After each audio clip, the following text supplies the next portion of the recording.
करता वो अनैतिक कार्य करने वाला जा रहा।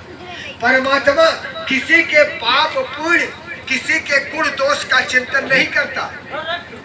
वो पाप पुण्य गुण दोष का विभाजन करने वाला कोई दूसरा बैठा। हाँ, इतना जरूर है कि परमात्मा के शरण में जाने से पाप बंद हो जाते हैं, हमारा पाप करना बंद हो जाता है, हमारे पाप धीरे धीरे क्षीण हो जाते हैं, पुण्य का प्रभाव बढ़ता।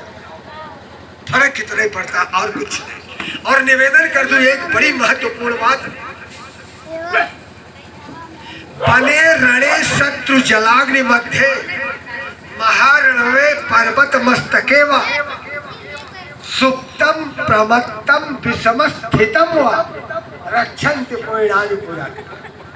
चाहे हम वन में हो, चाहे शत्रुओं के बीच में गए हो, चाहे आग चारों तरफ से घेर लिया हो, चाहे जल के भीतर हो, चाहे बहुत बड़े समुद्र में नाव गड़बड़ हो रही हो, चाहे विशाल पर्वत पर चढ़े हो, चाहे हम सो गए हो, चाहे हमारी मानसिक दशा खराब हो गई हो, चाहे हमें कोई विपत्ति आ गई हो, इन सब में हमारी कौन रक्षा करता है? पहले के किए गए पुण्य ही आज हमारी रक्षा करते हैं, और कोई दूसरा विकल्प नहीं। तो परमात्मा हमारे पाप पुण्य गुण दोष, इससे परमात्मा परे है। हमें परमात्मा के पास जाने के लिए केवल गोपी बनना है, और कोई दूसरा विकल्प नहीं है। ज्ञान के रास्ते तो आप कतई नहीं जा सकते। जब जाओगे तो भोला बन के, सारी की सारी चालाकी जिस दिन खत्म हो गई, उसी दिन परमात्मा की सन्निधि मिल जाती है। भोले भाव मिले रघुराई, चतुराई न चतुरोज पाई। जितना जीवन भोला बन गया, जितना जीवन भोला बना, परमात्मा उसको बहुत जल्दी लेते हैं। क्योंकि परमात्मा भोलों का, तार्किक का परमात्मा नहीं है, ज्ञानशील पुरुष का परमात्मा नहीं है। वो तो अपने तर्क में ढूंढेगा परमात्मा को। परमात्मा तर्क के परे है। राम अतर्क बुद्धि मन वाणी, यतो वाचो निवर्तन्ते अप्राप्य मनसा सह। पानी जहां से लौट के चली आए, परमात्मा का गान था। तो सारी की सारी गोपिकाओं, और कुछ गोपी दो अक्षरों का योग है, गोपी। गोपी कोई जाति नहीं है, बल्कि स्त्री ही नहीं, कृष्ण को पाने वाला हर पुरुष भी गोपी है, स्त्री मात्र नहीं। कृष्ण तक जाइएगा तो गोपी बनना पड़ेगा। गो माने इंद्री, गो माने इंद्री।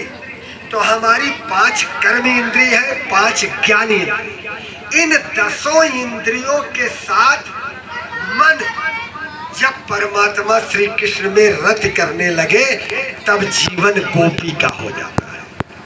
गोभी कृष्णम पिबत इति गोपी। जो कृष्ण को अपनी आंखों से, अपने कान से, अपनी जिह्वा से, अपने हाथ से, अपने पांव से, अपने रोम रोम से कृष्ण की सेवा में जो लोग लगे हैं, वही गोपी। तो गोपी बन अर्थात सारे के सारे छल छद्म भूल जाओ।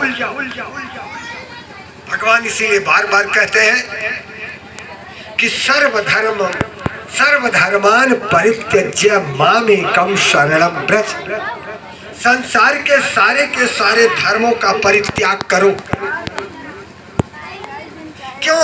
संसार के जितने धर्म हैं वो कहीं न कहीं पकड़ने वाले। संसार के जितने धर्म,